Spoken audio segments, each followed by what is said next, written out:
धन्यवाद पिता परमेश्वर, हम आपको कोटि कोटि धन्यवाद करते हैं इस समय, और सारा आदर और सम्मान हम केवल आप ही को देते हैं, क्योंकि आप योग्य हैं।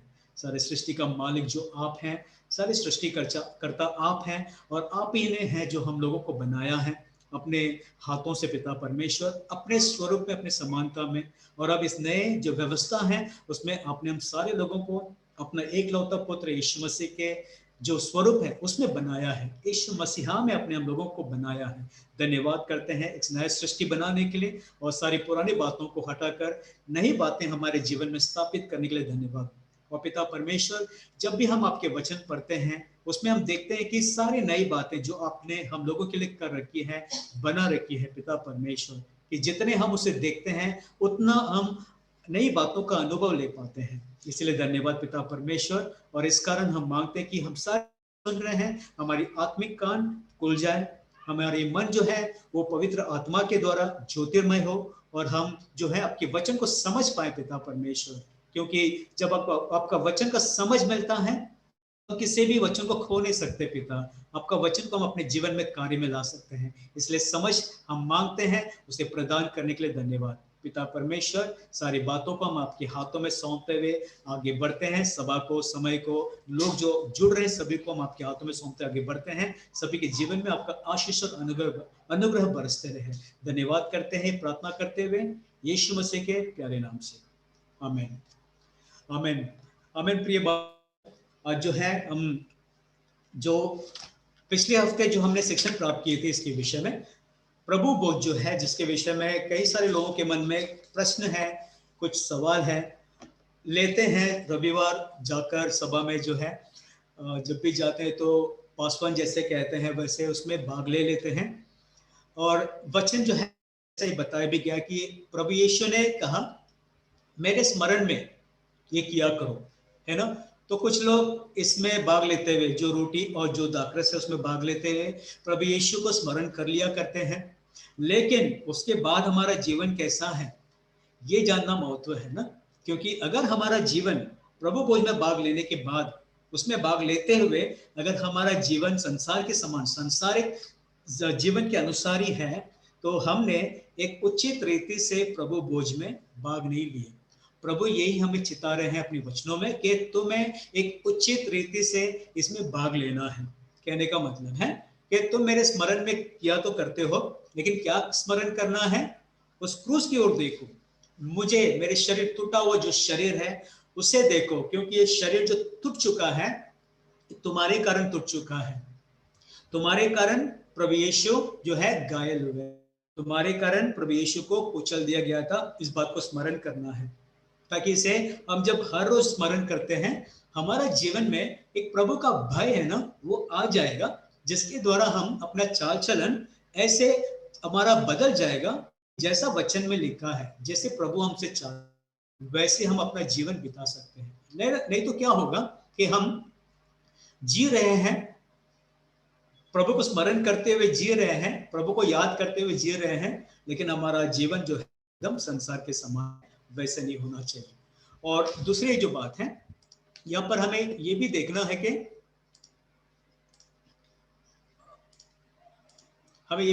है कि जब हम प्रभु भोज में भाग लेते हैं, रोटी और दाखरस में भाग लेते हैं, तो उसमें जो मुख्य वचन है 1 कुरिन्थियों के 11वें अध्याय में कि तुम देह को पहचानो, इसके विषय में लिखा हुआ है। क्योंकि पौलुस जो पत्र लिख रहे हैं देह को पहचानो, उन्होंने 1 कुरिन्थियों की किताब में 11वें अध्याय में इस बात का जिक्र किया है, लेकिन उसके हर एक पत्र पढ़ेंगे ना, कोरिन्थ के पत्र हो या एफिसियंस को पत्र हो, फिलिपियो का हो, या फिर कोलोसे का हो, गलातिया को हो, रोमियो को हो, कौन से भी पत्र उसमें लिखा हो, तीमुथियो को भी जो पत्र लिखा उन्होंने, सब जो पत्र हैं उन्होंने देह को परखने के विषय में ही लिखा हुआ है। हर बात देह को जांचना, देह को परखना यह आवश्यक है। हालांकि उसमें ऐसा कहा कि तुम अपने आप को जांचो, किसी और को नहीं, अपने आप को जांचो कि तुम मसीह के देह को पहचानते हो या नहीं, है ना। और इसी जो बातों में हमने पिछले हफ्ते जो वचनों को लेकर हमने देखे कि मसीह का देह जो है वो एक है, एक देह है। यानी कलीसिया कितना है? एक कलीसिया, प्रभु का चर्च कितना है? एक ही कलीसिया है ना? एक कलीसिया है लेकिन उसमें कई सारे अंग हैं, बहुत सारे हैं। तो एक अंग दूसरे अंग से नहीं कह सकता कि मुझे तेरी जरूरत नहीं है, या दूसरा अंग दूसरे से नहीं कह सकता कि मुझे तेरी जरूरत नहीं है। हर एक अंग जो है पिता ने अपनी इच्छा के अनुसार उस देह में बिठाया है। तो हम सारे अगर कलीसिया में हैं, सभा में हैं, तो इसका ये मतलब है कि पिता ने हमें चुनकर उस स्थान दिया है उस देह में। और कहने का ये भी मतलब है कि हर एक अंग जो है एक समान नहीं, एक समान उनका काम नहीं होता, हर एक का काम अलग अलग होता है। जैसे हमारे देह में जितने अलग अलग अंग होते हैं ना, सबका अलग अलग काम है, लेकिन सबका काम मिलकर ही देह का उन्नति होता है। अगर कोई अंग अपना काम करना छोड़ दे, या कोई अंग ये समझकर बैठे कि मुझे तुम्हारे शरीर में नहीं रहना है, मुझे नहीं रहना पसंद नहीं है, वहां पर ये जो हृदय है बहुत आवाज करता है, जब देखो दर दर दर दर आवाज करता रहता है, मुझे यहाँ पे रहने को पसंद नहीं। अगर हमारे कोई दूसरा अंग ऐसे कह दे और निकल जाए बाहर, तो देह की उन्नति होगी नहीं, देह मर जाएगा, क्योंकि उस अंग के बिना देह जी नहीं सकता। इसी कारण देह का एक भी अंग को कोई चोट पहुंचता है तो सारे अंग को चोट, एक दुख मनाता है तो सारा पूरा अंग जो है ना देह, वो सारा देह जो है वो दुख मनाता है। कोई एक अंग अगर आनंदित होता है, सारा देह जो है ना वो आनंदित होता है। तो इसी कारण प्रभु का देह को जानना और पहचानना बहुत आवश्यक है। कहीं मैं वो अंग ना बन जाऊं जिससे कि सारे देह को शोक मनाने की जरूरत पड़ जाए या दुख मनाने की जरूरत पड़ जाए, यानी मेरे ऐसे कोई काम हो जाए, या मेरे ऐसे कोई हरकतें हो जाए, या मेरे ऐसे कोई व्यवहार या रवैया हो जाए, पूरा देह को उसका असर पड़ता है। तो मुझे जो है अपने आप को जांचना है कि मैं ऐसे कोई काम ना करूं जिससे कि देह का नुकसान हो। लेकिन हम जो भी करते हैं, भले हम अपनी सोच विचार के द्वारा, अपने मन में अपने बोलने के द्वारा, अपने जो कार्य है उसके द्वारा हम जो कुछ करते हैं, इसलिए प्रभु का वचन कहता है ऐसे करो मानो कि कोई मनुष्य के लिए नहीं, लेकिन तुम परमेश्वर पिता के लिए, मसीहा के लिए करते हो। ऐसे हमेशा जो सोच रखते हुए हमें करना आवश्यक है। वरना हम खुद को प्रसन्न करने के लिए और लोगों को प्रसन्न करने के लिए बहुत कुछ कर जाएंगे, लेकिन प्रभु हमारा अगर प्रसन्न नहीं हुआ तो फिर हमारा सारा काम क्या है, व्यर्थ हो जाता है। लेकिन हमें ध्यान रखना है और इन बातों का जो है अमल करना है कि हम कोई भी ऐसे काम या ऐसे कोई बातें ना कर लें जिससे देह को नुकसान पहुंचे। इसलिए पौलुस पत्र में कई सारे बातें लिखते हैं। आइए हम जो आज है कुछ ऐसे बातों देते हैं वचन में। तो पहला तो हम जाएंगे रोमियो की किताब में। देखो भाई और बहनों, हम क्या सीख रहे हैं, पहचान। और हमने देखा एक देह है कलीसिया, यानी ज्यादा कितना कलीसिया है, एक ही कलीसिया है, उसके हम सारे अंग हैं। और ये जो कलीसिया है केवल भारत देश में हम किसी जगह कोने में मिलते हैं उसे कलीसिया नहीं कह सकते। विश्व भर में धरती में जितना प्रभु के लोग फैले हुए हैं वो सब मिलकर एक कलीसिया बनते हैं। ठीक है, तो इसीलिए हमें एक दूसरे के साथ कैसे हमें रहना है, कैसे जीना है वो जानना है। नहीं तो हम देह को अगर नहीं पहचाने तो देह में उन्नति लाने की जगह हम नुकसान ला सकते हैं, है ना। तो आइए हम एक वचन पढ़ते हैं जो रोमियो की किताब में है, 12वां अध्याय, 3 से लेके 5 वचन पढ़ते हुए हम आगे बढ़ेंगे। क्योंकि मैं उस अनुग्रह के कारण जो मुझको मिला है तुम में से हर एक से कहता हूँ कि जैसे समझना चाहिए उससे बढ़कर कोई भी अपने आप को न समझे, पर जैसा परमेश्वर ने हर एक को विश्वास परिमाण के अनुसार बांट दिया है वैसा ही सुबुद्धि के साथ अपने को समझे। क्योंकि जैसे हमारी एक देह में बहुत से अंग हैं और सब अंगों का एक ही सा काम नहीं, वैसा ही हम जो बहुत है मसीह में एक देह होकर आपस में एक दूसरे के अंग हैं। अंग है, आमेन। तो यहाँ पर पहली बात तो कुछ समझने के विषय में लिखा है। क्या समझने के विषय में लिखा है, जरा पढ़ के देख। क्योंकि मैं उस अनुग्रह के कारण जो मुझको है, तो मैं से हर एक से कहता हूं कि जैसा समझना चाहिए, जैसा समझना चाहिए उससे बढ़कर कोई भी अपने आप ना समझे, क्योंकि देह में हर एक अंग है ना, उनको एक स्थान जो है प्रभु ने दिया हुआ है। एक एक परिमाण के अनुसार उनको विश्वास भी प्रभु ने दिया हुआ है। तो कहने का मतलब है कि सब एक प्रकार के विश्वास के नहीं होंगे। विश्वास तो एक ही है, लेकिन सब इतना मजबूत नहीं होंगे। कुछ लोग उनके विश्वास में कमजोर भी हो सकते हैं, कुछ लोग उनके विश्वास में बहुत दृढ़ हो सकते हैं, कुछ लोग अपने विश्वास में जो है पहाड़ों को भी हिला सकते हैं, कुछ लोग अपने विश्वास में मुर्दों को भी जिला सकते हैं, कुछ लोग अपने विश्वास में जो है ना कि अपने आप में कुछ ऐसे बातें जो कुछ कमी है उसे पकड़ कर बैठेंगे कि मैं कुछ नहीं कर सकता, या मेरे में वो अनुग्रह, मेरे में वो क्षमता नहीं है, वो वरदान नहीं है, ऐसे सोचकर बैठ सकते हैं। लेकिन क्या है, कोई भी अपने आप को, हर एक अंगों के लिए लिखा गया है, कोई भी अपने आप को जैसा समझना है उससे बढ़कर ना समझे। क्योंकि अंग में अगर कोई, किसी में अगर एक घमंड आ गया ना कि मैं भी कुछ हूं, मैं भी तो कुछ हूं। सभा में अगर समझो कि 50 जन आते हैं और 50 जन में से हर कोई समझे कि मैं भी तो कुछ हूं, मैं भी तो कुछ कर सकता हूं, तो वहां पर परमेश्वर का आत्मा जो काम कर रहा है उसको क्या काम है? आप अगर इतने बड़े समझ लिए तो परमेश्वर का आत्मा का क्या काम है? जबकि हम कमजोर होते हैं तब परमेश्वर की सामर्थ्यों पे प्रकट होता है। यानी अपने आप को जो है ना जांचना आवश्यक है कि मैं जो हूं अपने आप को इतना बड़ा तो नहीं मानकर बैठा हूं ना। क्योंकि कुछ लोगों को क्या है, कलीसिया में जब तक उनको ऐसा एक स्थान नहीं दिया जाता, ऐसे कुछ लोग हैं जो हमेशा सामने और आगे बैठना पसंद करते हैं, और उन लोगों के लिए हमेशा आगे बैठना है। कोई आकर उनके स्थान में बैठ गया तो फिर वो जो भी है, जिधर भी बैठा रहेगा ना उस दिन उसका मन वचन में नहीं रहेगा। वो अपने आप को ऐसे करता है, मेरा स्थान चला गया, मेरा मेरा बैठने का जगह है, देखो उधर के कौन बैठ गया है, हमेशा मेरा बैठने का जगह उसको मालूम नहीं था क्या? वो बैठा है। यानी वो कैसे सोच रहा है, अपने आप को कैसे समझ रहा है, सबसे बढ़कर समझ रहा है। लेकिन यहाँ पर पौलुस बता रहे कि कोई अपने आप को इतना बड़ा बड़ा कर, इतने बढ़कर ना समझे। जितना समझना है उतना ही समझो, क्योंकि आगे जो लिखा है, पर जैसा परमेश्वर ने हर एक को विश्व परिमाण के अनुसार बांट दिया है, वैसा ही सुबुद्धि के साथ अपने आप को। कहने का मतलब है, अगर आपके सामने से कोई व्यक्ति आता है विश्वास में कमजोर है, तो उसके साथ में क्या करेंगे आप? घमंड से क्या बोलेंगे?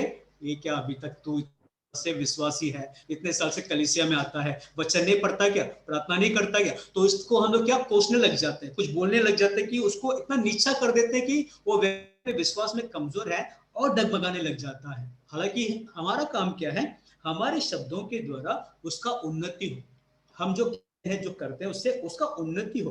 तो अगर ऐसे शब्दों को प्रयोग नहीं कर सकते, बातें नहीं कर सकते, तो बेहतर है कि हम चुप बैठे। लेकिन ऐसा कुछ बोलकर पूरे देह को जो है ना उसमें नुकसान नहीं लाना है। हमें जो है समझना है कि अच्छा वो विश्वास में कमजोर है, तो ठीक है, उसके साथ बैठकर हम उससे बातें करते हुए, बच्चन से समझाते हुए, उसके लिए उसके साथ मिलकर प्रार्थना करते हुए, कुछ ऐसे प्रोत्साहन देने वाली बातें उसको बताते हुए उसकी विश्वास को हम दृढ़ कर सकते हैं। क्योंकि विश्वास सुनने से आता है, और सुनना news channel, times of India, Indian mid day, YouTube, Google, इसमें से नहीं आता। सुनना मसीहा के वचन से आता है ना? रोमियो का 10वां अध्याय 17 वचन में लिखा है कि सुनना मसीहा के वचन से आता है। विश्वास, तो विश्वास अगर किसी के अंदर जो, अगर वो दृढ़ कर सकता है, अपने विश्वास में अपने आप को दृढ़ कर सकता है, तो मसीह के वचन सुनने से ही होता है ना? तो हमें क्या करना चाहिए ऐसे व्यक्ति के साथ? हमें अपने आप को बड़ा समझ कर नहीं बैठना है कि मैं उससे ज्यादा विश्वासी हूँ, मैं उससे ज्यादा विश्वास में दृढ़ हूँ, मजबूत हूँ। वैसा नहीं, उसको समझकर उसके अनुसार उसके साथ व्यवहार करने से उसका उन्नति होता है। ये हमें समझना आवश्यक है। और चौथा वचन में लिखा है, रोमियो के 12वें अध्याय में पढ़ रहे हैं, चौथा वचन में, क्योंकि जैसा हमारी एक देह में बहुत से अंग हैं और सब अंगों का एक ही सा काम नहीं, ये जानना आवश्यक है। क्योंकि कुछ लोग जो है ना प्रार्थना कर लेते हैं ना, वो कहेगा कि मैं 7 घंटा प्रार्थना करता हूँ, मैं 8 घंटा प्रार्थना करता हूँ, मैं 10 घंटा प्रार्थना करता हूँ। अच्छा है, आपको वो अनुग्रह मिला है, अच्छा है, कीजिए।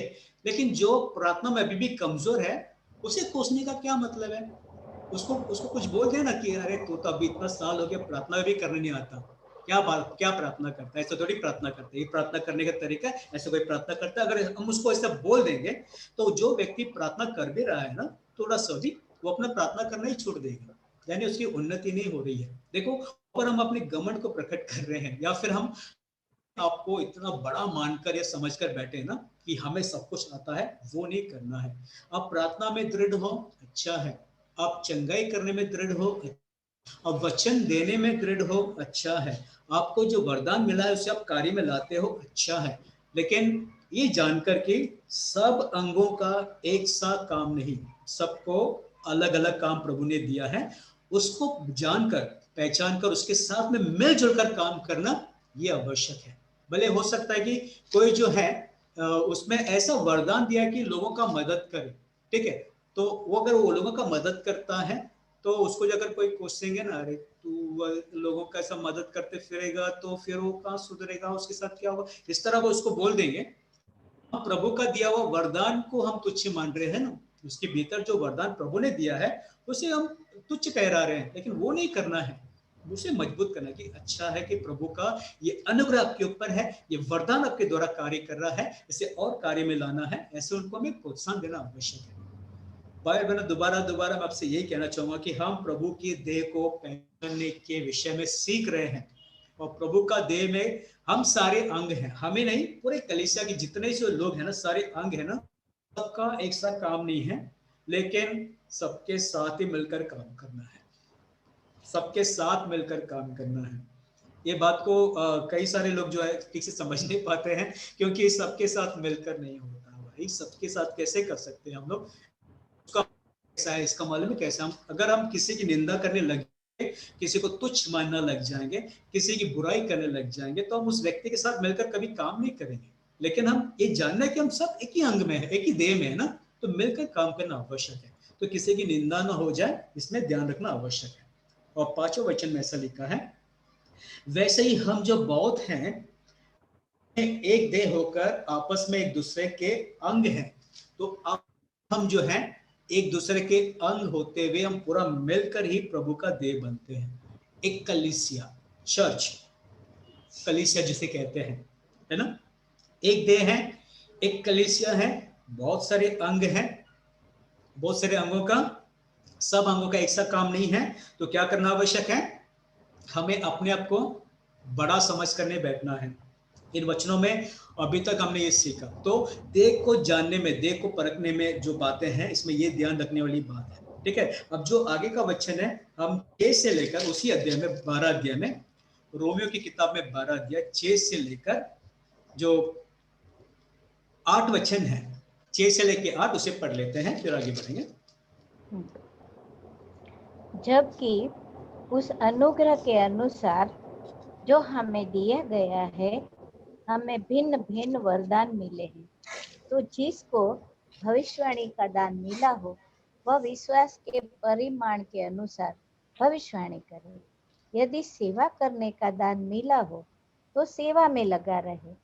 यदि कोई सिखाने वाला हो, तो सिखाने में लगा रहे। जो उपदेशक हो, वह उपदेश देने में लगा रहे। दान देने वाला उदारता से दे।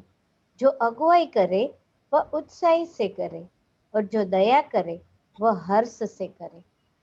ओके, तो यहाँ पर जो है पौलुस जब ये पत्र लिख रहे हैं, ये बताते हुए कि देह एक है, बहुत सारे अंग हैं, सभी का एक सा काम नहीं है। अभी वो बता रहे हैं कि किनका किस प्रकार के काम हो सकता है। बता रहे कि 6 वचन में, जब उस अनुग्रह के अनुसार जो हमें दिया गया है, हमें भिन्न भिन्न वरदान मिले हैं। कुछ को दिया गया है नहीं लिखा है, हमें यानी सारे जो अंग हैं सबको भिन्न भिन्न वरदान मिले हैं।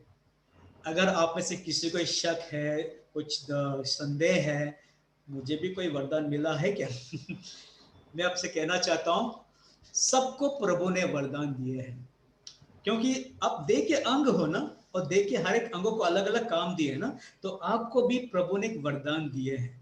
कुछ देख लेते हैं क्या क्या है। देखो, तो जिसको भविष्यवाणी का दान मिला है, वो विश्वास के परिमाण के अनुसार भविष्यवाणी करे। यदि सेवा करने का दान मिला है, तो सेवा में लगे रहें। यदि कोई सिखाने वाला हो, तो सिखाने में लगे रहें। जो उपदेशक हो, वो उपदेश देने लगे और में लगे रहें। और दान देने वाला उदारता से दान दे, अगुवाई करें, तो अगुवाई करता है वो उत्साह से और हर्ष से करे। देखो मैं क्या कहना चाहता हूँ कि इसमें पौलुस का जो वचन उसमें साफ साफ जा रहा है, सबका अलग अलग काम है। अब देखो जिसको भविष्यवाणी करने का वरदान मिला है ना, आई एम अ प्रॉफिट, वो मैं कौन हूं? मैं भविष्य में कौन हूं? प्रॉफिट हूं, भविष्य वक्ता हूं, प्रॉफिट हूं। वो अपने आप में से घमंड कर सकता है? वो एक वरदान है, उस वरदान को कार्य में लाना है देह की उन्नति के लिए, और कुछ नहीं। बस बात होती है मैं प्रॉफिट हूं, मेरे नाम के सामने प्रॉफिट लिखो, मेरे नाम के सामने बताओ कि मैं भविष्यवाणी करने वाला भविष्य वक्ता हूं, प्रभु का बड़ा दास हूं। नहीं, एक वरदान मिला है, देह के उस अंग को एक वरदान मिला है भविष्यवाणी करने का। बस भविष्यवाणी करो। यानी भविष्यवाणी क्या है?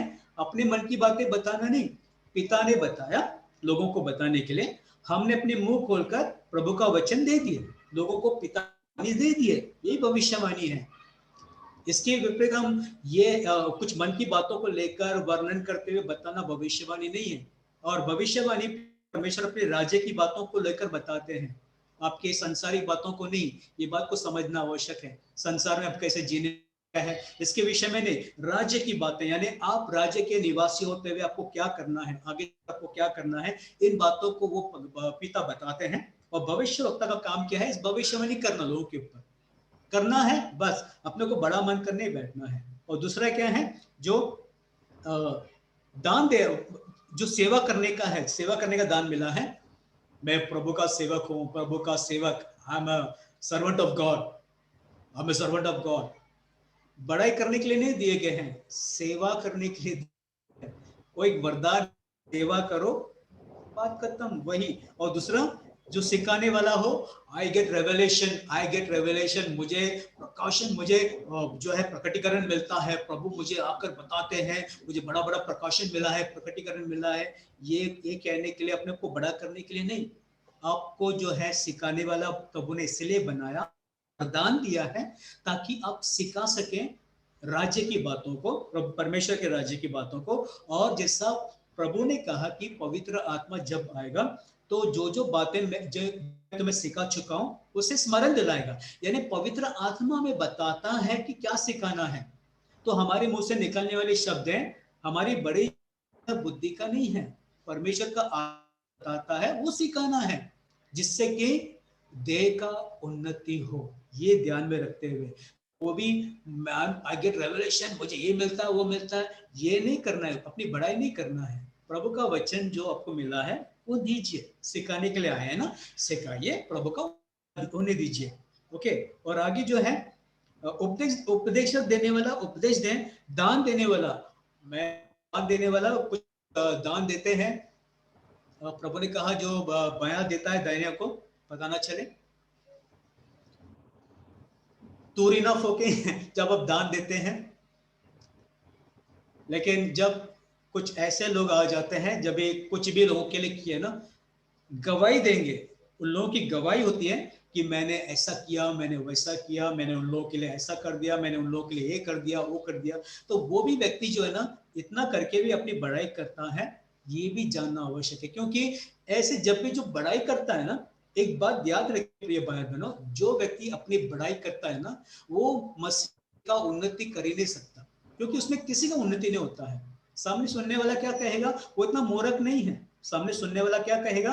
अपनी बड़ाई मार, है ना। यानी आपने जो कुछ कहा, कितने भी बड़े बड़े बात कही हो, उसको कैसा स्वीकारेगा? हाँ, उसने सीखा है, लेकिन अपनी बड़ाई कर रहा है, उससे उसकी उन्नति होती है नहीं। लेकिन जो नम्रता से, पिता हम जो करते हैं, आपने वरदान दिया इसलिए तो हो रहा है, तो हम ये भी नहीं कर पाते, कुछ नहीं होता हमसे। हम गीत गाते हैं, स्तुति आराधना करते हैं, वचन सिखाते हैं, हम जो भविष्यवाणी करते हैं, दान देते हैं, उपदेश देते हैं, जो भी हम करते हैं ना, ये आपका वरदान है पिता, केवल आपका वरदान है। तो देह को पहचानने में बहुत आवश्यक है। क्योंकि अच्छा, ये भाई को ये वरदान मिला है, आपको भविष्यवाणी का वरदान मिला है, ठीक है, प्रोत्साहन दीजिए कि वो उस कार्य में लग जाए। जिसको दान देने का वरदान है उसे और उत्तेजित कीजिए ताकि वो और दे सके। जिसको सिखाने वाला बनाया प्रभु ने, उसे और प्रोत्साहन दीजिए कि वो सिखा सके। हम एक दूसरे का उन्नति करने के लिए यहाँ पर है। है ना प्रिय भाई बहनों, हमें किसी का निंदा नहीं करना है, किसी को नीचा नहीं गिराना है। और ये करने वाले कौन होते हैं ऐसे, जो अपने आप को बड़ा करते हैं, अपने आप को बड़ा मानते हैं, ये नहीं करना होता है, ठीक है। और देखिए अब हम पढ़ेंगे जो 9 वचन से लेकर 13 वचन। आज हम जो है 12 अध्याय में जो है आने वाले हफ्तों में हम बहुत सारे सीखेंगे, लेकिन आज 12 अध्याय में जो मुख्य बातें हैं वो बता देता हूँ। 9 अध्याय से लेकर 13 अध्याय जो है 9 वचन से लेकर 13 वचन, प्लीज उसे पढ़िए सिस्टर। प्रेम निष्कपट हो, बुराई से घृणा करो, भलाई में लगे रहो, भाईचारे के प्रेम से एक दूसरे से स्नेह रखो, परस्पर आदर करने में एक दूसरे से बढ़ चलो, प्रयत्न करने में आलसी न हो, आत्मिक उन्माद में भरे रहो, प्रभु की सेवा करते रहो, आशा में आनंदित रहो, क्लेश में स्थिर रहो, प्रार्थना में नित्य लगे रहो, पवित्र लोगों को जो कुछ आवश्यक हो उसमें उनकी सहायता करो, पहुनाई करने में लगे रहो। ओके, यहाँ पर प्रेम करना है, प्रेम करना है। कौन सा प्रेम के विषय में लिखा है? निष्कपट। प्रेम निष्कपट हो, यानी प्रेम करने के पीछे कोई लालच ना रखे। हम लोगों से प्रेम क्यों करते हैं? मसीह भाई बहनों से ज्यादा प्रेम क्यों करते हैं? क्योंकि उनसे कुछ मिलेगा, है ना। अगर ऐसा प्रेम है तो ये प्रेम निष्कपट नहीं कह सकते, लालच वाला है, उसमें कुछ ना कुछ कपटी है। हम कुछ कारण, कुछ शर्त रखते हुए या कुछ ऐसे बातों के लिए हम प्रेम करते हैं, लेकिन हम मसीह भाई बहनों से प्रेम इसीलिए करते हैं कि उसमें उनका उन्नति हो, निष्कपट हो, कुछ भी उसमें आपका स्वार्थपन ना हो, ये जानना आवश्यक है। और साथ ही साथ बुराई से घृणा करो। अगर आप मसीह में हैं तो आप जब वचन एक बार सीख लिए, आपको खुद पता चलेगा बुराई क्या है, उससे आप घृणा करेंगे। तो फिर किसी को बताने की जरूरत नहीं, सिखाने की जरूरत नहीं। अच्छा ये बुरा है, वचन में हमने देख लिया, बुरा है, उससे आप दूर रहेंगे और इससे घृणा करेंगे आप। और वही यहाँ पे लिखा है, क्योंकि जो व्यक्ति बुराई से घृणा नहीं करता वो खुद में भी बुरा हो सकता है, और वो बुराई जो है ना पूरा देह में फैला सकता है। तो इसीलिए बुराई से घृणा करने वाला दूसरों को भी वो चिता सकता है, बता सकता है कि क्या गलत है क्या सही है। ओके, और भलाई में लगे रहो। और ये सारी बातें पौलुस लिखता क्यों है? क्योंकि लोगों को मालूम नहीं था। क्यों लिखा है पौलुस? बुराई मत करो, बुराई से घृणा रखो, भलाई करते रहो। अरे ये तो भी सिखा सकता ना, लेकिन पौलुस ने इन बातों को क्यों लिखा? एक बात जानना आवश्यक है। पौलुस कहते हैं कि सब जो वचन है ना परमेश्वर की प्रेरणा के द्वारा दी गई है। ये कोई मनुष्य का वचन नहीं है। परमेश्वर खुद हमें सिखाना चाहते हैं, परमेश्वर खुद हमें ये बताना चाहते हैं कि हमें कैसा अपना जीवन बिताना है इस देह के अंग होते हुए, मसीह देह के अंग होते हुए हमें कैसा जीना है, ताकि हम एक दूसरे का उन्नति कर सकें, है ना। इससे में हम देह को पहचान सकते हैं। देखो मैंने अपने काम ठीक से जान लिया देह में होते हुए कि ये मेरा काम है, तब मैं अपना काम ठीक से करूंगा और मेरे कारण बाकी उन्नति होगी। अगर उसका काम है धड़कना, जो लहू है, रक्त है, शरीर में बहाने का काम है धड़कते हुए, उसको अपना काम मालूम है। किसी कोई उठकर उसको कहता है मॉर्निंग में, चलो हृदय हम उठ चुके हैं, आज अब तुम धड़कना शुरू कर दो। आप सोते हैं तभी भी धड़कता है, आप उठते रहते हैं तभी भी धड़कता है, क्योंकि वो अपना काम जानता है ना। वैसे शरीर के सारे अंग जो है ना वो अपना काम जानता है और वो करता भी है। परमेश्वर ने ऐसा फिट किया है, और क्योंकि वो करता है सारी देह का उन्नति होता है। देखो जो अंग जो कुछ बीमार हो जाता है, कुछ ठीक से काम नहीं कर पाता है ना, उसका असर किस पे पड़ता है? केवल उस अंग के ऊपर? आप जानेंगे कि पूरा देह को असर पड़ता है, पूरा देह जो है ना बीमार हो जाता है। तो देखो हमें भी अपना काम ठीक ठीक, जो काम प्रभु ने हमें दिया है, जो वरदान दिया है, उससे हम जान से करते रहेंगे तो क्या होगा? मसीह देह का, पूरे कलीसिया का क्या होगा? उन्नति होगा। जिसमें हम जानते हैं, हम जान पा रहे कि प्रभु का देह का हमें कैसे परखना, कैसे जानना है कि अच्छा मेरा ये काम है, इनका ये काम है, उनका वो काम है ना, उनका वो काम उनको करने दीजिए, मेरा जो काम है मुझे करने दीजिए, मैं अपना काम करता रहूंगा, ठीक है। अगर मैंने ऐसा नहीं किया, मैं हर बातों में जो है ना दूसरे के कामों में मैं दखल अंदाज करूं, दूसरों के काम को मैं ना नीचा करूं, किसी के कामों को मैं बहुत ही तुच्छ मानूं, जो बड़े हैं, जो बड़ा काम करते हैं, उनको मैं प्रभु का स्थान दे दूं। अरे वो तो बड़ा पास्टर है, बड़ा लीडर है, बड़ा भविष्यवक्ता है, बड़ा प्रॉफिट है, ऐसा में उसको मैं बड़ा स्थान दे दूं, प्रभु का स्थान, तो मैं अपना काम ठीक से कर रहा हूँ? नहीं, वहां पर मैं चुप रहा हूँ और इससे देह का उन्नति नहीं होता है। इसलिए किसी कारण प्रभु ने जो है ना अपने आत्मा के द्वारा ये सारी बात ना पौलुस के द्वारा लिखवाया कि तुम जान लो कि क्या क्या करना है, भलाई में लगे रहो, भाईचारे के प्रेम से एक दूसरे से स्नेह रखो, परस्पर आदर करने में एक दूसरे से बढ़ चलो। अब आदर देने वाली बात आती है ना, लोग जो है ना अक्सर आदर चाहते हैं लोगों से, कोई मेरा सम्मान करे, कोई मुझको आदर दे, है ना। और जब भी वो आते जाते तो ना लोग उनको क्या करना चाहिए, उनसे उनसे मिलना चाहिए, हाथ मिलाना चाहिए, प्रेज द लॉर्ड बोलना चाहिए, उनको उनको स्थान देना चाहिए। हाँ, यो समथिंग, आप कुछ हैं।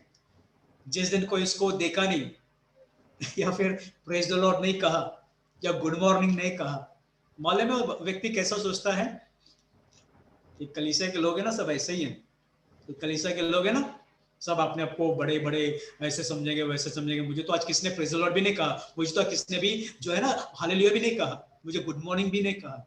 अगर हम ऐसे सोचते रहेंगे तो हम आदर लोगों से, हमें हमसे कहा गया कि आदर दो, दूसरों को आदर दिया करो, और आदर देने में क्या, आदर करने में एक दूसरे से बढ़ चलो। आपको आदर करने में एक दूसरे से बढ़कर जाना है, बढ़ते जाना है कि आप आदर देते जाएं। अगर आप ऐसे रहेंगे ना, कलीसिया में अगर ऐसे रहेंगे ना, तो हमेशा आप दूसरों की भलाई के बारे में सोचते रहेंगे। जो आदर चाहता है वो व्यक्ति क्या है, स्वार्थी है, अपने विषय में सोच रहा है, उसमें अभी भी सेल्फ है ना, वो अभी भी जीवित है। जैसा पिछले हफ्ते हमने एक वचन लिया था गलातियों की किताब में 2 अध्याय 20 वचन, कि अब मसीह के साथ मैं अब मसीह के साथ क्रूस पर चढ़ाया गया हूं, अब मैं जीवित ना रहा, मसीहा मुझ, लेकिन कुछ लोगों का कैसा नियत है, मैं मसीह के क्रूस पर चढ़ाया गया हूं, अब मैं भी जीवित हूं, मसीह भी जीवित है, तो मसीह जो मैं जीवित हूं ना, मेरी सहायता करना चाहिए, वैसे जीते हैं। हमें आदर के लिए ना आप दौड़ा मत कीजिए, क्योंकि आदर चाहने के लिए जितना दौड़ोगे उतना निरादर हो जाओगे, इतना निरादर पाओगे, क्योंकि जो आदर देता है दूसरे को, उसको कहने की जरूरत नहीं पड़ती, खुद आदर चाह लेता, मतलब उसको मिल जाता है, आदर मिलता है, सम्मान दूसरों से मिलता है, लेकिन आदर देना आवश्यक है। पहला थिस्सलुनीका की किताब में 5वां अध्याय 12 वचन से लेके 14 वचन जो है वो पढ़ लेते हैं। हे भाइयों, हम तुमसे विनती करते हैं कि जो तुम में परिश्रम करते हैं और प्रभु में तुम्हारे अगुए हैं और तुम्हें शिक्षा देते हैं, उनका सम्मान करो और उनके काम के कारण प्रेम के साथ उनको बहुत ही आदर के योग्य समझो। आपस में मेल मिलाप से रहो। हे भाइयों, हम तुम्हें समझाते हैं कि जो ठीक चाल नहीं चलते उनको समझाओ, कायरों को ढाढ़स दो, निर्बलों को संभालो, सबकी ओर सहनशीलता दिखाओ। ओके, तो यहाँ पर जो है उन लोगों के विषय में लिखा हुआ है, हे भाइयों, हम तुमसे विनती करते हैं जो तुम में परिश्रम करते हैं, जो तुम में परिश्रम करते हैं और प्रभु में तुम्हारे अगुवे हैं, यानी प्रभु ने कुछ अगुवाओं को हमारे ऊपर रखा हुआ है, जो एफिसियों की किताब में जो हमने शायद पिछले हफ्ते पढ़ के याद है, लेकिन उसमें यूं लिखा है कि प्रभु ने कुछ को भविष्यवक्ता, कुछ जो है प्रेरित, कुछ को भविष्यवक्ता, कुछ को सुसमाचार सुनाने वाले, कुछ को रखवाले यानी पास्टर्स, और कुछ को शिक्षक जो है ना ठहरा के रखे हुए हैं कलीसिया में। तो ये जो आपके लिए जो प्रभु की ओर से जो आए हुए जो सेवक हैं, इनके विषय में क्या कहा है कि जो परिश्रम करते हैं वो प्रभु की ओर से तुम्हारे अगुवे हैं और तुम्हें शिक्षा देते हैं, उनको सम्मान दो, उनकी सम्मान करो, है ना। ध्यान से सुनिए, प्रभु सेवक हमारा सर्वेंट नहीं। कुछ लोग उन्हें कैसे मानते हैं प्रभु को, हमारा सर्वेंट यानी हमारा सेवक है, यानी कि मैं जो कहूंगा वैसे तुम किया करो। कलीसिया में बहुत सारे लोग जो प्रभु के जो अगुवा है ना, उनको आदेश देते हैं, उनको डायरेक्शन देते हैं, उनको बताते हैं कि तुम्हें क्या करना चाहिए, कैसा करना चाहिए, तुम ये करते हो वैसे करते हो। ये सम्मान नहीं होता उनको। वो अपने काम को जानकारी करते हैं ना, वचन को पढ़कर वचन के अनुसार, प्रभु की आत्मा की अगुवाई के अनुसार वो अपने काम कर रहे हैं ना। अब कुछ लोग ये भी सकते हैं कि अगर वो नहीं करते हैं तो क्या, अगर वो वचन के अनुसार नहीं करते हैं तो क्या। तो हमें क्या करना चाहिए, हमें उनको आदेश नहीं देना चाहिए, हमें उनको बताना है कि हमें उन्हें बताना है वचन में ऐसा लिखा हुआ है, तो प्लीज चेक कीजिए, ताकि वो चेक करें। अगर उनको मालूम है तो चेक कर लेंगे, उनकी समझ कुछ अलग है प्राप्त कर लेंगे, हमें बताएंगे। लेकिन सम्मान देने वाली बात के विषय में मैं बता रहा हूं, तो उनको सम्मान देना है ना, जो प्रभु के जो अगुवा है, जो प्रभु की ओर से आया हुआ जो सेवक है, उनको सम्मान देना बहुत आवश्यक है। कलीसिया में जो है ज्यादातर करके प्रभु के दास, प्रभु के सेवकों को ज्यादा आदर सम्मान नहीं मिलता। उनको कैसे है कि मतलब वो है तो हमारे लिए है। देखो कुछ लोग ऐसे है ना, वो पास्टर जो है ना हमारे घर पे नहीं आएगा, हमारे हम लोग के लिए प्रार्थना नहीं करेगा, मैं जब भी फोन करूं तो वो फोन नहीं उठाएगा, वो अपने आप में बड़ा ये सोचकर बैठता है पास्टर है, लेकिन आपको मालूम है कि उसका भी एक जीवन है, जो उसके जीवन में क्या हो रहा है, वो कहाँ पर है, वो प्रार्थना में हो सकता है, किसी के यहाँ सेवा करते हो सकता है, कहीं सभा में हो सकता है। तो हम वो नहीं समझते हैं। हमें क्या है कि जब हमने फोन किया तो तुरंत उठाना चाहिए और तुरंत वो जवाब देना चाहिए। और जब भी हम उसको रात को भी फोन करें ना, मेरे लिए प्रार्थना करो, तो उसको प्रार्थना करना चाहिए, भले वो उसकी तबीयत खराब हो, कैसे भी हो, वो कुछ भी हो, लेकिन उसको करना चाहिए। हम कभी लोग ऐसे सोचकर करते हैं, लेकिन उसमें उसको कितना सम्मान मिलता है। कितने सारे ऐसे मसीह भाई बहन है जो उनके जो अगुवा है ना, जो प्रभु की ओर से आया हुआ अगुवा है ना, उनको एक बार फोन करके पूछते हैं कि पास्टर जी आपका तबीयत कैसा है, आपका घर कैसा चल रहा है, आप ठीक हो कि नहीं, सब कुछ अच्छा है कि नहीं, हम आपकी कोई सहायता कर सकते हैं कि नहीं। कितने सारे ऐसे हैं जो पासवान को फोन करके पूछते हैं। लेकिन जब भी पास्टर को फोन आता है ना, सामने से मालूम है उसको क्या सुनने को मिलता है ज्यादातर करके, मेरे लिए प्रार्थना करो लिए प्रार्थना करो, क्योंकि उनकी जो समस्या है ना सबसे बढ़कर होता है, पूरे संसार में सबसे बड़ा समस्या उनका उनका होता है, इसलिए उनके लिए प्रार्थना जो है वो चाहता है कि करें, हमेशा करें। और पास्टर के पीछे ही पड़े रहते हैं कि पास्टर आपने मेरे लिए ये नहीं किया, आपने प्रार्थना नहीं किया, आप मेरे लिए ऐसा नहीं करते, वैसा नहीं करते, चर्च में आप ऐसे करते हो, वैसे करते हो, मुझे आप मुझे देखकर बात नहीं करते, कलीसिया में हमेशा उधर देख के बात करते हैं। छोटी छोटी बातें, बहुत सारी समस्या ऐसे कलीसिया में है, लेकिन यहाँ पर को जो है सम्मान नहीं मिलता। इसमें और एक बात भी है, अब जब भी बात करते हो ना पास्टर, आप मुझे देके बात करते हो, आपको ना मुझे टोकना होता है। कलीसिया में ना मैं ही मिलता हूँ आपको, जब भी बात करते हो ना मुझे बोलते रहते हो। पास्टर और किसको देख के बोलेगा, कलीसिया में जो लोग बैठे हैं वो किसको देखकर सिखाएगा, लोग जो आए हैं उनको ही देख कर सिखाएगा ना, दीवार को थोड़ी देखकर सिखा सकता है। और जब लोगों को देखकर सिखाते हैं तभी भी, देख कर नहीं सिखाते तभी भी लोगों को समस्या। यहाँ पर भी पासवानों को कोई आदर नहीं मिलता है। तो यहाँ पर हमें सीखना है कि पासवान जो केवल पास्टर ही नहीं बल्कि जो प्रभु के अगुवा है ना, उनको कैसे आदर देना है। और देखिए 13 वचन में लिखा है, और उनके काम के कारण किसके, उनके काम के कारण, क्योंकि हम देख रहे हैं ना सबका एक समान काम नहीं, जब हम जान चुके हैं कि उनका ये काम है, जो अगुवा आए हैं उनका ये काम है, उनके काम के कारण प्रेम के साथ उनको बहुत ही आदर के योग्य समझो। थोड़ा नहीं, इतना नहीं, इतना नहीं, बहुत ही आदर के योग्य समझो। देखो प्रभु के दास के विषय में ये बात पौलुस को लिखने की क्या जरूरत थी, ये मालूम है कब लिखा गया था, 2100 साल पहले, 2100 साल पहले लिखा गया था। तभी से लेके समस्या चालू है, और तभी से लेके ये वचन आज भी सिखाने को जरूरत पड़ती है। क्यों मालूम है, लोगों का जो एक रवैया, एक नियत है ना, वो बदलता नहीं है, क्योंकि वे हमेशा आदर चाहते हैं, आदर देना नहीं सीखते। अगर हम देह को पहचानते हैं कि हाँ ये प्रभु का दास है, प्रभु की ओर से आया हुआ अगुवा है, उनका ये काम है, तो हम उनके काम के अनुसार उनको इतना प्रेम देंगे और आदर का योग्य समझेंगे। हाँ आपका स्थान है, वो स्थान उनको देंगे, ये हम उनको नहीं दे रहे, मतलब प्रभु ने उनको स्थान दिया, हम आदर दे रहे हैं, वो स्थान है, आप उसमें बने रहे। ओके। और 13 वचन में 14 वचन में लिखा है, ये भाइयों हम तुम्हें समझाते हैं कि जो चाल नहीं चलते उनको समझाओ। कलीसिया में जब भी कोई ठीक चाल नहीं चलता है ना, तो लोग अक्सर क्या करते हैं, जब ठीक चाल नहीं चलते हैं तो उनको अच्छा लगता है जाके दो थप्पड़ मारना ना ना। तेरे को इतना वचन सिखाया, समझ में नहीं आया, तो को समझता नहीं है, इसीलिए क्या करना है, जाकर दो। जब तक थप्पड़ नहीं मारते सुधरेगा नहीं ना। लेकिन लिखा है कि उनको समझाओ, उनका निंदा नहीं करना, उनका बुराई नहीं करना, उनको नीचा नहीं गिराना है। देखो कोई ठीक चाल नहीं चलता, उनको समझाओ। और ये लिखा है 5वें वचन में, मैं आगे निकल गया इसमें,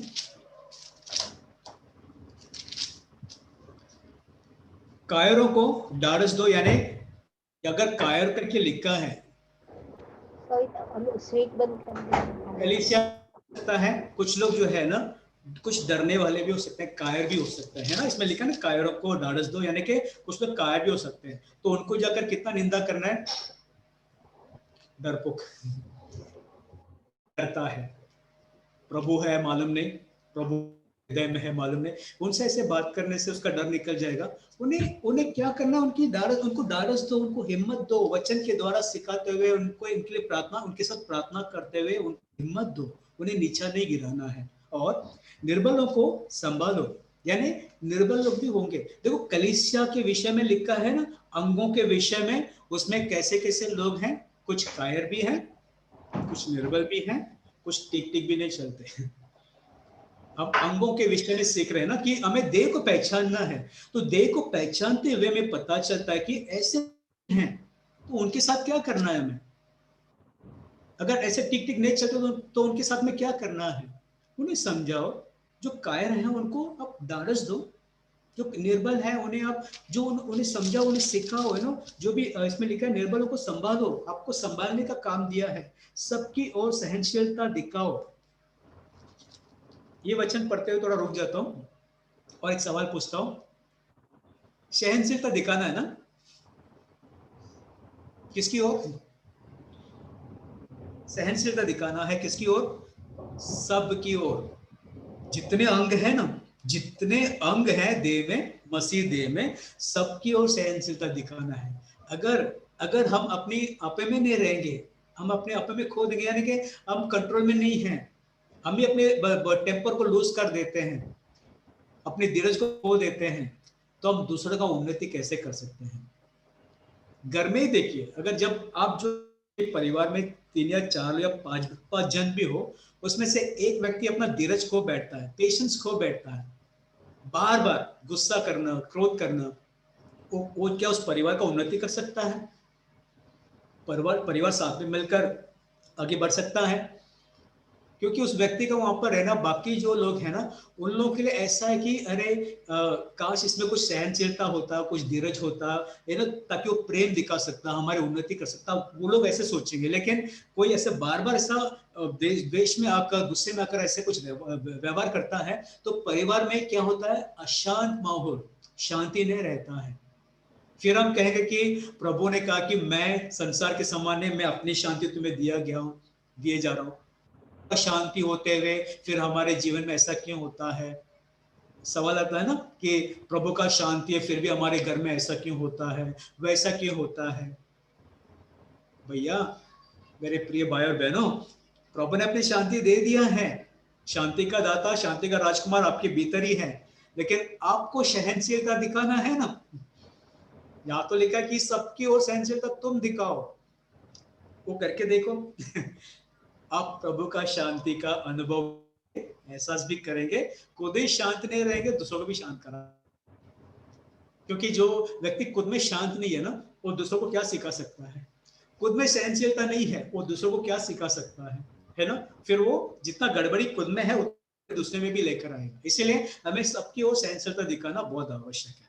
ओके, प्रेज गॉड। यानी हम अब देख रहे हैं कि प्रभु का जो अगुआ है, जो सर्वेंट्स है, उनके साथ कैसे रहना है। देह में पता चला कि प्रभु का दास है, प्रभु की ओर से आया हुआ अगुआ है, हमारे ऊपर प्रभु ने रखा है, उन्हें आदर देना सीखना आवश्यक है। ओके, सेकंड आके सिस्टर हिब्रियानी की किताब में जाएंगे, 13वें अध्याय में 7 वचन। जो तुम्हारे अगुवे थे और जिन्होंने तुम्हें परमेश्वर का वचन सुनाया है उन्हें स्मरण रखो और ध्यान से उनके चाल चलन का अंत देखकर उनके विश्वास का अनुसरण करो। हाँ, अनुकरण करो। ओके, तो तुम्हारे अगुवे थे और जिन्होंने तुम्हें परमेश्वर का वचन सुनाया, जिन्होंने तुम्हें परमेश्वर का वचन सुनाया उन्हें स्मरण रखो और क्या करना है, और ध्यान से उनके चाल का अंत देखकर विश्वास का अनुकरण करो। ठीक है, यानी आपके जो अगुवा हैं, आपको जो प्रभु का वचन जो सिखा चुके हैं, उनको स्मरण कीजिए, यानी उनकी ओर देखिए कि उनका चाल चलन कैसा है, उनका जीवन कैसा है। क्योंकि देखो कभी ऐसा होता है कि ये जो प्रभु का दास है ना, कुछ लोग ऐसे देखते हैं कि वो ज्यादा प्रार्थना करता है और ये जो हमारा पास्टर है ना नहीं करता, तो लोग क्या समझते कि जो उसके आधीन में जो ज्यादा प्रार्थना करता है ना, उसके लोग ज्यादा प्रार्थना करेंगे क्योंकि ये उसका अनुकरण करें। और ये जो हमारा पास्टर प्रार्थना ही नहीं करता है ना, इसके लोग क्या करेंगे, उसका अनुकरण करेंगे। क्या करेंगे अनुकरण? आपको में भले पास्टर कितना भी प्रार्थना करें, कितना भी प्रार्थना ना करें, कई सारे मसीह भाई बहन हैं प्रार्थना कितना करते हैं, मैं नहीं कहूंगा, आप पूछ लीजिए। हम प्रार्थना को कितना महत्व देते हैं, प्रार्थना को कितना महत्व देते हैं, आप खुद ही पूछ लीजिए। लेकिन हमें ना हमारे जो अगुवा हैं उनके जो काम है ना उसे देखना आवश्यक है। अगर कोई पास्टर जो है, कोई प्रभु का दास है, ज्यादा प्रार्थना नहीं करता है और वो अगर वचन सिखाता है तो उसका काम है ना, हम उससे भी सीख सकते हैं। जो अगुवा है प्रार्थना अधिक करता है तो हम उसके अनुसार हम उसका अनुकरण करते हुए हम प्रार्थना अधिक कर सकते हैं। जो प्रभु का सुसमाचार सुनाने के लिए बाहर जाता है उसको देखते हुए हम वो काम कर सकते हैं। तो हमें किसी का ऊंचा नीचा नहीं करना है। अगुआ जिसे दिया है उसके काम को देकर हम उसके साथ में मिलकर उसके साथ साथ हम काम करते हुए आगे बढ़ना आवश्यक है। Praise God. और ये इसी अध्याय में 17 वचन पढ़िएगा प्लीज, 13 में 17 वचन। अपने अगुओं की आज्ञा मानो और उनके अधीन रहो, क्योंकि वे उनके समान तुम्हारे प्राणों के लिए जागते रहते हैं, जिन्हें लेखा देना पड़ेगा। वे यह काम आनंद से करें, न कि ठंडी सांस लेकर, क्योंकि इस दशा में तुम्हें कुछ लाभ नहीं। मैं बहुत ही महत्वपूर्ण और इम्पोर्टेंट जो स्क्रिप्चर है अगुओं के लिए जो लिखा गया है।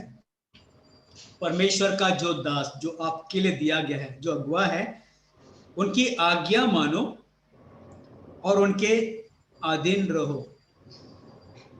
दो चीज मनुष्यों को करने की बारी आती है ना, बच्चे हो या बड़े हो या बुजुर्ग हो, मालूम है आज्ञा मानने वाली बातें कितना हद तक कर लेते हैं। आज्ञा मानने वाली बातें, जो बाइक लेके जाते हैं ना रोड में, उनको पूछिए सामने जब ये रेड सिग्नल भी हो तो कैसे कट मार के साइड से लेकर ना, कोई देखता नहीं है, कोई ट्रैफिक पुलिस ऑफिसर नहीं है इसलिए हम वहां से निकल जाते हैं। कितना आज्ञा मान रहे हैं ना ट्रैफिक पुलिस ऑफिसर का, या फिर सरकार का जो नियम है उसका कितना आज्ञा मान रहे हैं ना वे लोग, है ना। आज्ञा तोड़ने में माहिर है लेकिन आज्ञा मानने में उनको बताना पड़ता है, सिखाना पड़ता है बार बार। और साथ है कि उनके अधीन रहो क्योंकि उनके समान तुम्हारे प्राणों के लिए जागते रहते हैं, जिन्हें लेखा देना पड़ेगा। देखो जो भी आपके अगुवा हैं देह में, प्रभु के देह में जो भी आपके अगुवा हैं उन्हें लेखा देना पड़ेगा। किसको? प्रभु को, क्योंकि प्रभु ने उन्हें भेजा है ना ये काम करने के लिए। तो ये काम वो कर रहे हैं लेकिन उनको लेखा भी देना पड़ेगा ना, तो उनके काम में जरा सहायता भी करना पड़ेगा हमें। क्या सहायता करना पड़ेगा? उसमें लिखा है वे ये काम आनंद से करें, ना कि ठंडी सांस लेकर, क्योंकि इस दशा में तुम्हें कुछ लाभ नहीं। जो आपके अगुआ है उसकी आज्ञा हम ना माने, उसके अधीन रहने से अगर हम चुक जाए, अधीन रहने की बात आती है ना, कलीसिया में बहुत फुट होती है, बहुत सारा विभाग होता है। क्यों मालूम है? अधीन रहने के लिए लोग पसंद नहीं करते हैं, क्योंकि हर किसी को क्या बनना है, मैं भी कुछ हूं ना, मैं भी तो कुछ हूं, मैं भी तो कर सकता हूं, मैं भी कर सकता हूं, मुझे भी मौका चाहिए। क्योंकि वो आधीन रहने वाली बात नहीं होती है। अगर प्रभु का दास आपसे कहता है कि ये तुम किया करो, आपसे वाद विवाद करोगे, नहीं नहीं मेरा ऐसा अनॉइंटिंग है, मैं ये कर सकता हूँ, मैं वो कर सकता हूँ, मुझे ये करना है, आप मुझे मौका देकर दो, उसके अधीन हो गए? नहीं, उसकी आज्ञा भी नहीं मान रहे, उसके अधीन भी नहीं रहते हैं। और उसकी अगर बातों को जो सिखा रहे हैं उसके अनुसार अगर आपका जीवन नहीं है, तो ये जो आपका प्रभु का दास है ना, वो कैसा जीता होगा? ठंडी सांस लेकर, यानी वो थोड़ा शोक मनाते हुए, दुख मनाते हुए कि हम वचन सिखा रहे हैं लेकिन उसका प्रभाव जीवन में नहीं हो रहा है। बहुत बहुत दुख वाली बात हो जाती है उन लोगों के लिए। और क्या होता है कि वो उसका लिखा कि क्योंकि इस दशा में तुम्हें कुछ लाभ नहीं, क्योंकि अगर वो ऐसा दुख मनाकर वो काम करते रहेंगे तो कलीसिया के लाभ है, लोगों के लिए क्या लाभ है? तो अगर आप आपका लाभ चाहते हैं ना, तो आपको एक ही काम करना है ना, कि जो आपका अगुवा है उसके आज्ञा को मानो, उसके अधीन में रहो। ये हमें बताया जा रहा है। तो प्रभु का जो भी दास है, आज हम ये सीख रहे हैं कि प्रभु का जो भी दास है, जो प्रभु ने दिया है कलीसिया के लिए, उनको आदर दीजिए, उनको सम्मान दीजिए, उनकी आज्ञा का पालन कीजिए, उनके अधीन रहिए, क्योंकि प्रभु ने उन्हें ठहराया है, हम नहीं, प्रभु ने ठहराया है। तो उनके अधीन रहने से वो उन काम को आनंद से कर सकते हैं, प्रभु का देह का उन्नति वो कर सकते हैं। ठीक है। और जैसे हमने रोमियो का 12वां अध्याय में पढ़ा कि बहुत सारे अंग हैं, बहुत सारे अंग हैं, लेकिन सबका काम एक सा नहीं है, सबको अलग अलग काम दिए गए हैं। तो आपका काम अलग होगा, आपका काम अलग होगा, आपका काम जो है, जो उधर बैठे हैं, जो दूर बैठे हैं, पास में बैठे, सबका अलग अलग काम है, प्रभु ने दे रखी है। उस काम को जो है ना, आप समझ कर आप करते रहेंगे, आनंद से, हर्ष से करते रहिए, तो देखेंगे कि आप कलीसिया जो है देह का उन्नति कर रहे हैं, पूरे मसीह देह का उन्नति कर रहे हैं। देखो, अगर हम जहां पर है ना, परमेश्वर ने हमें फिट किया है, बराबर, जैसा प्रभु का वचन कहता है कि परमेश्वर ने अपनी इच्छा के अनुसार हमें मसीह के देह में बिठाया है। अगर हमने उस स्थान को नहीं पहचाना, हमारा जो स्थान है वो नहीं पहचाने, हमारे काम को नहीं पहचाने, हमने ठीक ठीक से नहीं किया, तो वो अंग को हम क्या कह सकते हैं, आपको मालूम है? कैंसर। कैंसर वाला अंग होता है ना, वो अपने आप में बढ़ता जाएगा, लेकिन शरीर का कोई उन्नति नहीं है। वो जितना बढ़ता जाता है उतना शरीर के लिए खतरा है। हमें कैंसर वाला अंग नहीं बनना है। कहने का मतलब है कि हमें घमंड से फूलना नहीं है। हम ज्ञानी है, हमें प्रकटीकरण मिला है, हम परमेश्वर की बुद्धि से भरे हैं। परमेश्वर ने दिया है ना, आपने क्या पाया है? परमेश्वर ने दिया है, वो आपके पास है, एक वरदान आपको मिला है, उसे समझकर कार्य में लाइए, तो प्रभु का देह का उन्नति होगा। ठीक है। और आगे बढ़ने के पहले समय है, इसलिए तो आगे बढ़ने के पहले थोड़ा ये बात दोबारा मैं कह देना चाहता हूँ कि प्रिय भाई बहनों, जो भी सुन रहे हैं, हम मसीह के देह को पहचानने के विषय में सीख रहे हैं, क्योंकि जो प्रभु भोज में भाग लेता है अनुचित रीति से, अनुचित रीति यानी जो अपने आप को बिना जांचे परमेश्वर का देह का अपमान करता है, परमेश्वर के मांस और लहू का अपमान करता है, यानी परमेश्वर के देह को नहीं पहचानता है, वो अपने ऊपर दंड लाता है। इसी कारण पौलुस लिखता है कि कई सारे लोग जो है कमजोर हैं, बीमार हैं, कुछ लोग सो भी गए, मसीह में मर भी चुके हैं। तो हमें जो है ना संभालना है, पहला तो अपने आप को, और हमारे द्वारा बाकी भाई बहनों का भी उन्नति हो, इस बात पे ध्यान रखना आवश्यक है। ओके। अब देखिए प्रिय भाई बहनों, एक वचन देखते हैं पहला कुरिन्थियों की किताब में, उसके बाद हम वापस 12वां अध्याय में जाएंगे रोमियो का। पहला कुरिन्थियों की किताब में तीसरा अध्याय वचन 9। क्योंकि हम परमेश्वर के सहकर्मी हैं, तुम परमेश्वर की खेती और परमेश्वर की रचना हो। आमीन। क्योंकि हम परमेश्वर के सहकर्मी, को वर्कर्स। आपको मालूम है को वर्कर्स का मतलब क्या होता है? सहकर्मी। आप अपनी चाल नहीं चल सकते। आप अपनी इच्छा के, अपनी मर्जी के अनुसार अपना जीवन नहीं बिता सकते। आपकी इच्छा के अनुसार आप कुछ कर दिखाएं, प्रभु के लिए हम कुछ करना चाहते हैं, कुछ ऐसा करना चाहते हैं, अपने मन के अनुसार हम वो नहीं कर सकते। सहकर्मी यानी प्रभु के साथ साथ मिलकर, हम सब एक होकर एक साथ मिलकर एक काम करते हैं। और हमें जो काम है ना प्रभु ने दिया हुआ है, तो प्रभु के साथ मिलकर काम करना, ये हमारा काम है। हर एक अंगों की जो काम कर रहे हैं ना, हम परमेश्वर के साथ मिलकर काम कर रहे हैं। परमेश्वर के लिए सेवा नहीं कर रहे हैं। परमेश्वर किसी के आपका सेवा के लिए वो वेट नहीं करता कि कोई मेरा सेवा करे। हम परमेश्वर के साथ मिलकर संसार में प्रभु का काम को पूरा कर रहे हैं, उसके राज्य के कामों को, परमेश्वर के राज्य के कामों को पूरा कर रहे हैं। सहकर्मी, को वर्कर्स, ये जब समझना है, अगर को वर्कर है तो सभी लोग मिले हुए हैं, उसमें सबको मिलकर एक काम करना होता है। तो कोई ये नहीं, कोई अपने आप को एक स्थान में बिठाकर हम कल जाएंगे, परसों करेंगे, अगले साल करेंगे, उसके बाद करेंगे, अपने मन के अनुसार वो नहीं कर सकते। कलीसिया में जो साथ में मिलकर जो काम होता है उसमें उसको जुड़ना आवश्यक है, साथ साथ मिलकर काम करना आवश्यक है। कुछ लोग ऐसा है कि नहीं मेरा ये काम है, मेरे को ये करने का, मुझे करने को नहीं देते हैं, वैसा नहीं। मिलकर एक काम करते हैं ना, जो आपको काम मिला है मिलकर करना आवश्यक है। को वर्कर, सहकर्मी। Okay, praise God. अब हम जाएंगे वापस रोमियो की किताब में 12वां अध्याय, जहां पर हम पहले थे। एक तो प्रभु के दासों के साथ कैसे जीना है, कैसे व्यवहार करना है, वो अब तक हम सीखे। लेकिन अभी बाकी के वचनों में हम देख लेंगे कि एक दूसरे के साथ भी हमें कैसे रहना है ना।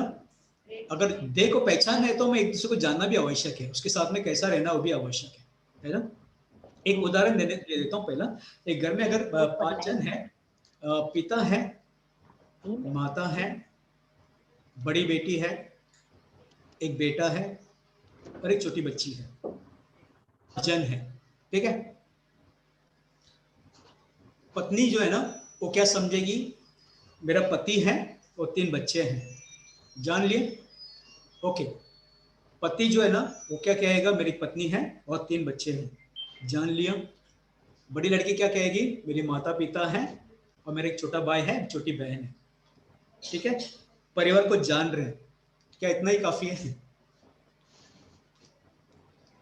इतना ही काफी है जानना।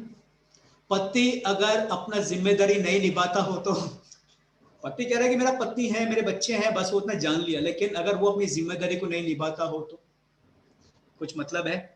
पत्नी कह रही कि हाँ मेरा पति है, मेरे 3 बच्चे हैं, वो अपनी पोजीशन जान ली, शरीर में, उस परिवार में उसका क्या पोजीशन है वो जान ली, लेकिन अगर वो एक पत्नी का जिम्मेदारी नहीं निभाती है, बच्चे अपने जिम्मेदारी नहीं निभाते हैं, तो क्या उस परिवार का उन्नति होगा?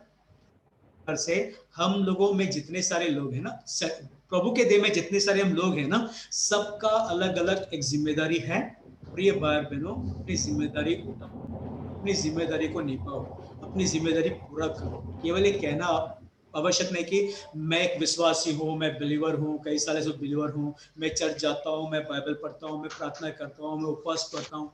नहीं, एक जिम्मेदारी है, प्रभु का राज्य का एक जिम्मेदारी है, उसे निभाना आवश्यक है, उसे जानना आवश्यक है। ओके, तो आज जो है कुछ एक दूसरे के साथ कैसे हमारा व्यवहार होना चाहिए, उस वचन को देख लेते हैं। रोमियो के 12वां अध्याय में सिस्टर, उसमें 14 से लेके 21 वचन जो है वो पूरा पैसेज पढ़ लीजिए। अपने सताने वाले को आशीष दो, श्राप न दो। आनंद करने वालों के साथ आनंद करो, रोने वालों के साथ रो। आपस में एक सा मन रखो, अभिमानी न हो, परंतु दीनों के साथ संगति रखो, अपनी दृष्टि में बुद्धिमान न हो। बुराई के बदले किसी से बुराई न करो। जो बातें सब लोगों के निकट भली है उनकी चिंता किया करो। जहाँ तक हो सके तुम भरसक सब मनुष्यों के साथ मेल मिलाप रखो। हे प्रियो, बदला न लेना, परंतु परमेश्वर के क्रोध को अवसर दो, क्योंकि लिखा है, बदला लेना मेरा काम है, प्रभु कहता है, मैं ही बदला दूंगा। परंतु यदि तेरा बैरी भूखा हो तो उसे खाना खिला, यदि प्यासा हो तो उसे पानी पिला, क्योंकि ऐसा करने से तो उसके सिर पर आग के अंगारों का ढेर लगाएगा। बुराई से न हारो, परंतु भलाई से बुराई को जीत लो। आमीन, प्रेज गॉड। वचन अपने जब पढ़ते हुए सारे लोगों ने सुन लिया है। अभी सवाल है कि ये बातें संसार के लोगों के लिए लिखा हुआ है या कलीसिया के लोगों के लिए लिखा हुआ है? क्योंकि पौलुस जैसे शुरू करता है ना, एक देह के विषय में शुरू करता है। बहुत सारे अंग हैं लेकिन एक देह है। एक देह में सबका एक जैसा समान काम नहीं है, सब अलग अलग कामों से कैसे करना है वो लिखते हैं। 9 वचन से हमने देखा कि प्रेम कैसे होना चाहिए, बुराई नहीं करना चाहिए और एक दूसरे से स्नेह रखना है। यानी वो मसीह के देह के विषय में कह रहा है। ये सारे बातें मसीह के देह है ना, कलीसिया के विषय में कह रहा है। अभी कलीसिया में ना सताने वाले बाहर से नहीं, सताने वाले भी होंगे कलीसिया में। तो क्या करना चाहिए? वचन में लिखा है लेकिन मैं फिर भी पूछ रहा हूं क्या करना चाहिए, क्योंकि कई दफा जब भी लोग सताते हैं, हमें सताने वाले हो जाते हैं कलीसिया में, तो क्या होता है ना, कलीसिया में एक अलग तरह का जो उसका उनका मनोस्थिति अलग ही हो जाता है कि उनके अंदर एक कड़वापन, एक द्वेष, एक गुस्सा और क्रोध ऐसा भरकर ना उनसे बातें करना छोड़ देना, उनसे दूर रहना, फिर उनके विषय में गलत बातें कहना। दो जन मिल गए तो उनके विषय में दो बातें कह देना, फिर गॉसिपिंग है ना कि वो ऐसा है, फिर उस तरह का है, इस तरह का है, उसके विषय में अलग अलग बातें कर देना। तो ये सब शुरू हो जाता है। और जो सताने वाले हैं ना, कभी कभी गुस्से से उनको कुछ भी बोल देते हैं, लेकिन यहाँ पर लिखा है उनको आशीष दो। आपको मालूम है हम प्रभु को कितना सताते हैं दिन भर में? जरा सोचिए, प्रभु को हम लोग कितना सताते हैं, उसका सब कहना मानकर हम चलते हैं, जैसा लिखा है वचन में वैसा हम चलते हैं? नहीं, कितने दफा हम सताते हैं, लेकिन फिर भी प्रभु का आशीष हमारे ऊपर है ना। वो निकल दिया आशीष? नहीं, उनका आशीष हमारे ऊपर है। तो हमें सताने वाले जो होते हैं ना, उनको क्यों हम श्राप दें? उन्हें भी आशीष देना, जैसा प्रभु ने हमें आशीष दिया है उन्हें भी आशीष दीजिए। लिखा है कि उन्हें आशीष दो, आशीष दो, श्राप ना दो। क्योंकि ये बात स्पष्ट रूप से बताना आवश्यक था पौलुस को, क्योंकि चर्च से कोई कुछ सताने वाला हो जाता ना, चर्च से लोगों को क्या ना, गुस्सा में ना, गुस्से में कुछ ना कुछ बोल देना, बता देना, कह देना। कुछ लोग गाली भी दे देते हैं, है ना, शराब दे देते हैं। ये नहीं करना है। हमें क्या करना है? हमेशा याद रखिए, देह का उन्नति करते हैं ना हम, मसीह के देह को पहचान रहे हैं, उसकी उन्नति कर रहे हैं ना, तो आशीष देना सीखना आवश्यक है, सीखना आवश्यक है। क्योंकि आशीष देना बहुत सारे लोगों के लिए बहुत कठिन हो जाता है। कोई लोग कुछ ठीक से हमारे साथ नहीं रहते ना, उनके लिए प्रार्थना करना, तो आशीष देना तो छोड़ा, प्रार्थना करना भी, सबके लिए प्रार्थना करेंगे लेकिन उनका नाम लेके प्रार्थना नहीं करेंगे, क्योंकि उन्होंने मुझे सताया है ना। वैसा नहीं रहना चाहिए, आशीष देना आवश्यक है। और आनंद करने वालों के साथ आनंद करो। Very nice, go for party, go for जब भी घूमने जाना है, चर्च में मीटिंग में है, रिसोर्ट जाना है, सब कुछ करना है, लेकिन और रोने वाला रो भी। अगर कोई दुखित है, रोता है, उसके साथ मिलकर सांत्वना देने के लिए, ये नहीं करो कि आप फुट फुट कर रोकर उसका भी ये कर दो, लेकिन कैसा उसको सांत्वना दो, उसको समाधान दो, उसके साथ में मिलकर प्रार्थना करो और आपस में एक सा मन रखो। अभिमानी ना हो, उसका मतलब है अभिमानी ना हो। एक सा मन रखने का मतलब है, कोई अभिमानी रखता है ना, जो अपने आप में घमंड करता है ना, वो एक सा मन नहीं रख सकता। एक सा मन नहीं रहेगा ना, जहां पर सब लोग एक समान नहीं सोचते हैं ना, वहां पर क्या है, डिवीजन हो जाता है। क्योंकि एक की सोच यहाँ पर, एक की सोच वहां पर, एक अपना सोच अपने बारे में बहुत बड़ा सोचेगा, ये करना चाहेगा, और कोई दूसरा कुछ करना चाहेगा। और क्या होता है कि जब अलग अलग काम करना चाहते हैं ना लोग, और कोई उसके साथ नहीं देते हैं ना, तो क्या होता है, लोगों को लगता है कि वो मेरा नहीं सुनता है। तो कलीसिया में इसके कारण फुट हो जाती है। और आपस में एक सा मन रखो, अभिमानी ना हो, परंतु दिनों के साथ संगति रखो, अपने दृष्टि में बुद्धिमान ना हो। दिनों के साथ संगति रखना है ना। तुरंत पौलुस लिखता है कि अपने दृष्टि में बुद्धिमान ना हो। ध्यान से सुनिएगा, पौलुस कह रहे हैं कि दिनों के साथ संगति रखो, और उसके बाद तुरंत लिख रहे हैं कि अपने दृष्टि में बुद्धिमान ना हो। तो पहला पहला पौलुस क्या कहना चाहते हैं कि खुद दीन बनो, खुद नम्र बनो, खुद नम्र हो जाओ। क्योंकि नम्र लोगों को प्रभु जो है ना, अनुग्रह देते हुए उठाते हैं, ऊंचा करते हैं। वरना जो घमंड होते हैं ना, जो अभिमानी रखते हैं, वे अपने आप में बड़े मान लेते हैं अपने आप को, लेकिन सबकी नजर में कुछ नहीं। आगे, बुराई के बदले में दो थप्पड़ नहीं, ऐसा नहीं लिखा है। बुराई के बदले किसी से बुरा ना। जो बातें सब लोगों के निकट बली हैं, उनकी चिंता किया करो। जहां तक हो सके तुम भरसक सब मनुष्यों के साथ मेल मिलाप रखो। पौलुस जानते थे इस बात को, इसीलिए उन्होंने लिखा जहां तक हो सके। कुछ कोशिश भी करना है ना हमें। यहां पर लिखा है कि जहां तक हो सके, इसका मतलब क्या है? अपने तरफ से कोशिश भी किया करो कि सबके साथ शांति और मेल मिलाप से रह सके। ओके, और आगे, हे प्रियो, बदला ना लेना।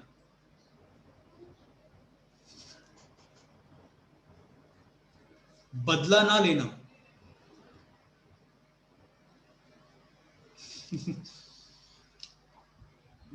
शायद आप सोच रहे हो कि मैं क्यों रुक कर मैं हंस रहा हूं, लेकिन अगर आपको मैं कहूं, बदला का भावना जो है ना, वो हर एक के मन में इतना अधिक होता है, ना कि आशीष देने का। आशीष देने का जो भाव है ना, वो तुरंत ही आएगा, लेकिन बदला देने की जो समझ सोच है ना, वो कुछ भी गड़बड़ हो जाए ना, तुरंत काम करने लग जाता है। लेकिन हमें बदला क्यों नहीं लेना है? बदला ना लेना, उसके पीछे क्या कारण है? यहां पर लिखा है कि परंतु परमेश्वर के क्रोध का अवसर दो, क्योंकि लिखा है, बदला लेना मेरा काम है, प्रभु कहता है, मैं ही बदला दूंगा। क्रोध में आकर आपने बदला ले लिया, आपने मालूम है प्रभु का काम छीन लिया। क्यों? आप आशीष दो ना, बाकी काम जो है प्रभु करेंगे। कहने का मतलब है, सताने वाले होंगे, आशीष दिया करो। क्रोध से आकर उन्हें श्राप मत दो, बदला ना लो। जो भी है प्रभु देखेंगे, प्रभु देख रहे हैं, उसका बदला जो लेना है वो देख लेंगे। ठीक है, आप मत लीजिए, वो लिखा है। मैं जो बार बार कह रहा हूँ कि देह को जानने के विषय में है ना, अगर देह को ठीक से नहीं जानेंगे ना, 5 हम मिनट कमी क्या ना कविता, देह को ठीक से नहीं जानेंगे ना इस बात में, तो हम बदला लेते हुए फिरेंगे और हमें 5 पता नहीं मिनट चलेगा कि कम हम ना काम 5 मिनट। किए। और 20वें वचन में लिखा है कि परंतु यदि तेरा बैरी भूखा है तो उसके लिए प्रार्थना करके छोड़ दो। प्रभु संभालेगा, प्रभु देख लेगा, प्रभु आशीष करता है, प्रभु धनवान है, प्रभु अपना सभी लोगों का ख्याल करता है। इसलिए सुखी रहो, आशीषित रहो। अगर कोई बैरी है तो उसको ऐसे आशीष देना है, उसे यदि प्यासा हो तो पानी पिलाओ, और क्योंकि ऐसा करने से तो उसके सिर पर आग के अंगारा का ढेर लगाएगा। कहने का मतलब है, वो अपने आपे में आएगा और वो अपना मन फेर सकता है आपके इस काम के कारण। बुराई से ना हारो, परंतु भलाई से बुराई को जीत लो। तो प्रिय भाई बहनों, प्रभु भोज में भाग लेते हैं, है ना? मैं आपसे कहता हूं, अगर हमारा जीवन इस वचन में जैसा लिखा है, जैसा हमें इंस्ट्रक्शन दिया गया है, उसके अनुसार अगर हम नहीं करते, प्रभु भोज में भाग ले रहे हैं, दोबारा कहता हूं, तो हमने देह को नहीं पहचाना, देह को नहीं पहचाना। प्रभु का वचन कहता है, अपने आप को जांचो कि तुम जिसमें भाग ले रहे हो, उसे तुम उचित रीति से ले रहे हो या अनुचित रीति से ले रहे हो। अब देखिए, इन सारे वचन को पढ़ने के बाद जब हम उसमें भाग लेने जा रहे हैं ना, अब कुछ सवाल उठाइए। मैं नहीं जांचूंगा आपको, आपको कुछ जांचना है। और देखिए, क्या मैं उचित रीति से ले रहा हूं? क्या मैं अपने अगुवाओं का आदर कर रहा हूं, सम्मान कर रहा हूं? क्या जो मेरे साथ है उनके कामों को पहचान कर उनको मैं प्रेम कर रहा हूं? क्या जो भी मुझे सताने वाले हैं उनको मैं आशीष कर दे रहा हूं? जो कमजोर हैं, निर्बल हैं, उन्हें मैं समझा रहा हूं, उनमें सामर्थ दे रहा हूं? जो टिक टिक नहीं चलते उनको मैं समझा रहा हूँ, है ना? जो इस प्रकार के जो अलग अलग प्रकार के लोग हैं, उनके साथ मेरा जीवन कैसा है, मेरा जीवन का तरीका कैसा है? अगर वचन के अनुसार नहीं है, तो हमें क्या करना आवश्यक है? प्रभु भोज में भागना लें? पौलुस ने ऐसा नहीं कहा है ना। पौलुस ने कहा है, अपने आप को जांचो कि तुम प्रभु के देह को पहचानते हो कि नहीं।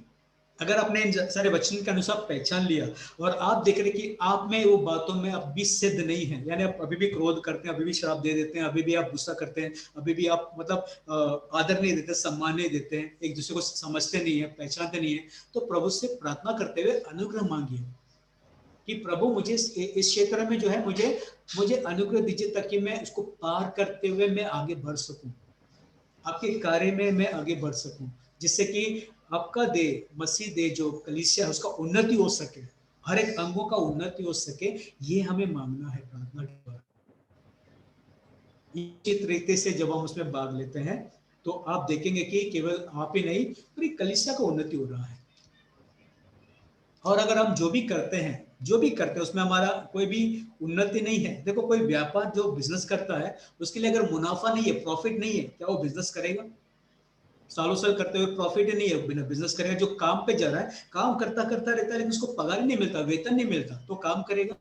वैसे हम जो मसीह परिवार में हर सभा में जाते हैं, हर समय वचन सुनते हैं, हर समय हम जो स्तुति आराधना करते हैं, प्रार्थना करते हैं, उपवास करते हैं, लेकिन हम मसीह की देह का उन्नति नहीं कर रहे हैं, तो क्या लाभ?